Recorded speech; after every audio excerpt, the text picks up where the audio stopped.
మీ business ఏదైనా మీ ఊర్లో promotion చేయాలంటే అది సుమన్ టీవీతోనే సాధ్యం. ఇప్పుడే సంప్రదించండి. మాకు పంటలు లేవు, కొనుక్కొచ్చుకొని బతుకుతాం. ఉన్న బియ్యమని నానిపోయినాయి, అమ్మ ముద్దలు అయిపోయినాయి, బట్టలు ముద్దలైనాయి, బాతలు ముద్దలైనాయి, అన్ని కొట్టుకపోయినాయి నీళ్ళతో వరద.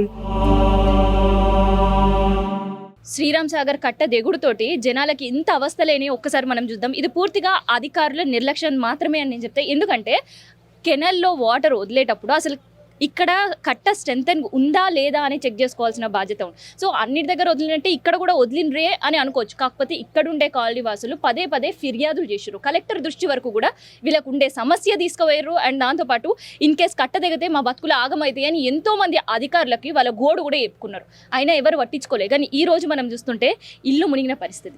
సో అది కూడా అందరూ గాఢ నిద్రలు ఉంటారు. సో మిడ్ నైట్స్ అంటే ఎవరు మేల్కొని ఉంటారు. సో అందరూ కూడా ఇక్కడ ఉండే ప్రజెంట్ ఈ కాలనీలో అందరూ 8:30, 9, 10 గంటల వరకు పడుకునే పరిస్థితి ఉంటుంది. ఎందుకు తెలుసా, అందరూ కూడా కష్టజీవులే, కాయ కష్టం చేసుకొని వచ్చి రాత్రి కలిసిపోయి పడుకొని ఉంటారు. సో ఆ మిడ్ నైట్ అంతా కూడా గాఢ నిద్రలు ఉండే పరిస్థితి. సో గాఢ నిద్రలు ఉన్నప్పుడు 11 గంటలకి చిన్న దారగాని చూస్తే ఎప్పట్లాగానే వచ్చిందిలే అని అనుకున్నారు తప్ప ఇట్లా కట్టదగి నీళ్ళల్లో మునిగిపోతాం అని మాత్రం ఎవరు కూడా ఎక్స్పెక్ట్ చేయని పరిస్థితి. సో ఇవాళ ఇక్కడ మనం చూస్తున్నాం కదా, ఇంట్లోకి వెళ్తే కాలు పెడితే జారే పరిస్థితి, కంప్లీట్ ఎక్కడికక్కడ బురదమయంగా కనిపిస్తుంది కదా మనకి ఇంట్లోకి. సో ఒక్కసారి మనం ఇంట్లో చూస్తే ఇదంతా కూడా రాత్రి 11 గంటలకి చిన్న దారగా స్టార్ట్ అయితే, సో దారనే కదా అని అనుకున్నారు. సో ఒక్కసారిగా విత్ ఇన్ 45 మినిట్స్ ఆఫ్ టైంలో ఒక పెద్ద ఉప్పెండ్లా కట్ట దిగిపోవడం, ఆ నీళ్ళన్నీ కూడా దాదాపు 5 అడుగుల ఎత్తుల దీనిపైన గేట్ దాటుకొని మరీ లోపలికి వచ్చిన పరిస్థితి. సో ఒక్కసారి మనం ఆ వరద వచ్చిన తర్వాత ఎట్లుండే సిచ్యువేషన్ అంటే ఇల్లు మనం చూస్తుంటేనే అర్థమవుతుంది. సో ఇప్పటికీ కూడా మనకి ఆ వరద బురద ఏదైతే కట్టు కనిపిస్తుంది కదా, సో అదంతా కూడా మునిగిపోయింది. సో అంటే ఆ లెవెల్ వరకు కూడా వాటర్ వచ్చింది. అందుకని సామాన్ అంతా ఎక్కడికక్కడ చెల్లా చెదురుగా ఉండేది.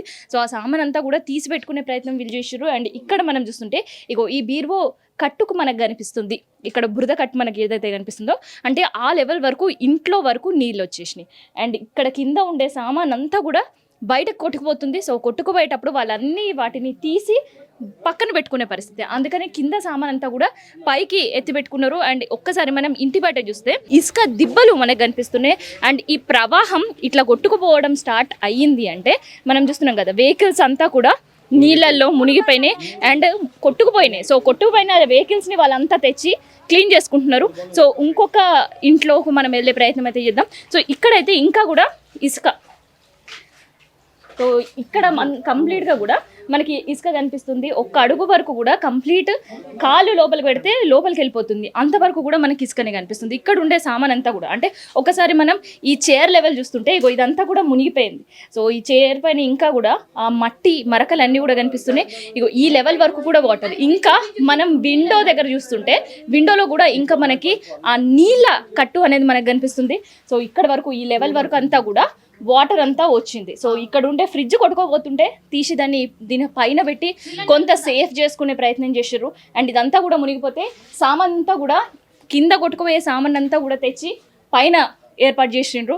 సో అంటే ఒక్కసారి మనం చూస్తే ఎంత దారుణమైన పరిస్థితి నిన్న రాత్రి వీళ్ళు ఫేస్ చేసిండ్రు అనేదానికి ఇది ఒక నిదర్శనం. ఫస్ట్ వీళ్ళు ప్రాణాలు కాపాడుకోవడానికి అందరూ బయటకు వచ్చారు. ఎప్పుడైతే ఫ్లో కాస్త తగ్గింది అంటే మిడ్-నైట్ 2 o'clock ఈ ఫ్లో పెరిగింది. అండ్ దాంతోపాటు తెల్లవారుజామున 5:30 వరకు కూడా అది అట్లే కంటిన్యూ అయింది. సో ఆ ఫ్లో ఎప్పుడైతే కాస్త తగ్గింది, మనం నడవగలుగుతాం అనే కాన్ఫిడెంట్ వచ్చింది, అధికారులు ఎప్పుడైతే వచ్చి ఆ కట్ట దగ్గర స్ట్రెంథెన్ చేసే బైండ్ వర్క్ స్టార్ట్ చేశారో అప్పుడు జనాలు మళ్ళీ ఇంట్లోకి వచ్చారు. అంటే ఇదంతా కూడా 7, 7:30, 8 గంటలకు అప్పుడు జనాలు లోపలికి వచ్చే పరిస్థితి, మిడ్-నైట్ బయటికి వెళ్ళిన వాళ్ళు. సో అప్పుడు వాళ్ళ సామాన్ ఎక్కడెక్కడ ఉందో దాని అన్నింటినీ కూడా ఏరుకొని లోపలికి అడుక్కునే ప్రయత్నం అయితే చేశారు. ఒక్కసారి మనం ఈ ఇంటి బయట చూస్తే కూడా సో వాటర్కి సంబంధించి ఇక్కడ మనం చూస్తున్నాం కదా, వాటర్ డబ్బా, నీళ్లు నింపుకునే డబ్బా కావచ్చు, ఇగో ట్రే కావచ్చు, పిల్లలు ఆడుకునే వస్తువులు కావచ్చు, ఇవన్నీ కూడా ఇంకా అట్లే నీళ్ళల్లో ఉన్నాయి. అండ్ దాని చుట్టూ కూడా మనం చూస్తే ఇసుకతో నిండిపోయిన పరిస్థితి మనకి ఇక్కడ కనిపిస్తుంది. సో ఇదంతా కూడా అధికారుల నిర్లక్ష్యానికి జనాలు బలైపోయారు. సో ఒక్క సామాన్ వాళ్ళు కొనాలంటే ఎన్నో రోజులు కష్టపడి తెచ్చుకున్న పరిస్థితి. కానీ ఇవాళ మనం చూస్తుంటే అధికారుల నిర్లక్ష్యం, కట్ట దిగిపోవడం, ఆ నీళ్ళు ఒకేసారి రావుడితోటి ఇంట్లో సామాన్ అంతా కోల్పోయారు. కొంతమంది డబ్బులు పోగొట్టుకున్నారు, కిరాణా సామాన్. సో ఒక్కరోజు వాళ్ళు తెచ్చి పెట్టుకుంటే అవే 15 రోజులు, నెల రోజులు కూడా గడుపుతుంటారు. సో ఇప్పుడు అంతా సామాన్ కూడా నీళ్ళలో మొత్తం కొట్టుకుపోయిన పరిస్థితి. సో ఇప్పటికీ కూడా ఆ ఇంట్లో నుంచి ఉసుక క్లీన్ చేయడం కావచ్చు, ఆ వాటర్ ప్రవాహం బయటికి పోయే పరిస్థితి క్రియేట్ చేసుకుంటున్నారు వాళ్ళెవరే. ఇప్పటివరకు అధికారులు వచ్చి అట్లీస్ట్ క్లీనప్ వర్క్ కావచ్చు, వాళ్ళకి సహాయం చేద్దామని కావచ్చు, అసలు ఎట్లా ఉంది అని అరుచుకుపోయే పరిస్థితి అయితే కనిపిస్తుంది. సో ఇంకొంతమందితో కూడా మనం మాట్లాడదాం. నీ పేరేందే? దేవన్నమ్మ. ఎట్లా ఉండే రాత్రి, ఎట్లా ఉంది? ఏం చేస్తామమ్మా, రాత్రి 3 గంటల రాత్రి జరిగిన ఘటన ఇది. కాలువ సాపు లేక వాళ్ళు ఇడిచిన మాట నిజము. 3-4 రోజులు ఇడిచిండ్రు వాళ్ళు, కానీ చూసుకోలేరు. చూసుకోక ఈ ఘటన జరిగిందమ్మా. మేము కూడా స్టేజ్ చేసేసి మేము బుక్కెట్ తిని పన్నాము. 3 గంటల రాత్రి చూస్తే ఎక్కడ ఏం దిక్కు లేదు. ఇక ఇదే క్షమగా ఇలా కొడుతున్నాం. పొద్దుగడ తెల్లారుతుంది ఈ టైం దాకా ఎవరు వచ్చింది లేదు, మాకు సమాధానం చెప్పింది లేదు. మా దుఃఖాలు మా కష్టాలు చూసి ఏం చెప్పింది లేదు. కైకిలు చేసుకొని బతకటోళ్ళమమ్మ. మాకు భూములు లేవు, జాగాలు లేవమ్మా. మాకు పంటలు లేవు, కొనుక్కొచ్చుకొని బతాము. ఉన్న బియ్యమని నానిపోయినాయమ్మా, ముద్దలు అయిపోయినాయి, బట్టలు ముద్దలైనాయి, బాతలు ముద్దలైనాయి, అన్ని కొట్టుకపోయినాయి నీళ్ళతో. వరద చిన్న వరదనమ్మా, ఇంత మంటి నీళ్ళు, ఇంత మంటి నీళ్ళు. మా కష్టాలు ఇట్లున్నాయమ్మా. మా చెడు ఉందామంటే నీడ కూడా దిక్కు లేదమ్మా మాకు. ఏదో పరిస్థితి రేగులు వేసుకున్నాం. ఆ రేగులు కింద ఉందామంటే కట్ట దిగిపోయి మాకు ఈ కథ జరిగిందమ్మా. మరి తిన్నికి పొద్దు నుంచి నీళ్లు దూపేవారని తెచ్చేసిన ఏం తెచ్చలేదు. ఇప్పుడు ఎవరో పంపిరట. ఇప్పుడు ఎవరో వాళ్ళు ఎవరో పంపిరటమ్మా. ఇంత అన్నం పంపిరు, ఇంత కూర పంపిరు. అది మాకు ఇక్కడ తిన్నాం. ఇప్పుడే 10 నిమిషాలు కాలేదు, నువ్వు మాట్లాడుతున్నావు, తింటున్నావు అంతే.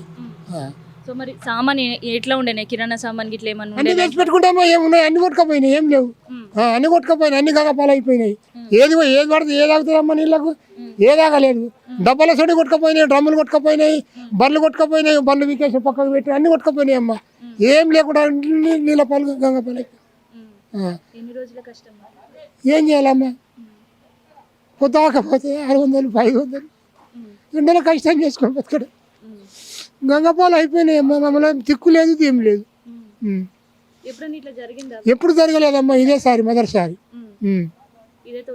ఇదేసారి ఫస్ట్ సారి కాల సాపు లేక ఇదంతా జామ్ అయిపోయిందమ్మా. మరి అది తప్పు వాళ్ళదా ఎవరిదా, దేవుడి కనుక ఎట్లా అయింది ఏం కథ. మేము తినిపోన్నామమ్మా, నిన్న అన్నట్టు అన్నాము. ఎప్పుడోలే తెల్లటోళ్ళకి జరిగిన కథ ఇది. మబ్బున 3 గంటల రాత్రి ఎవరు ఎత్తారమ్మా. ఇక మా ఆగామి ఇదే ఇవన్నీ చదువుకుందామంటే ఎటు పోయి అటే కొట్టుకపోతున్నాయి. ఎవరు అడతారు అప్పుడు? ఎవరు రారు. కష్టమంటే కష్టము, పాలనకు డోకున్నదమ్మా. మేము కూడా కొట్టుకపోతుంటే ఇక పోతే పోనండి సపరేట్గా గడల పొర నిలబడ్డాము. మరి ఏది దొరకబడితే ఏది ఆగుతుంది? ఏది దొరకబట్టినా ఏది ఆగలేదు. అన్నీ కొట్టుకపోయినాయి అమ్మా.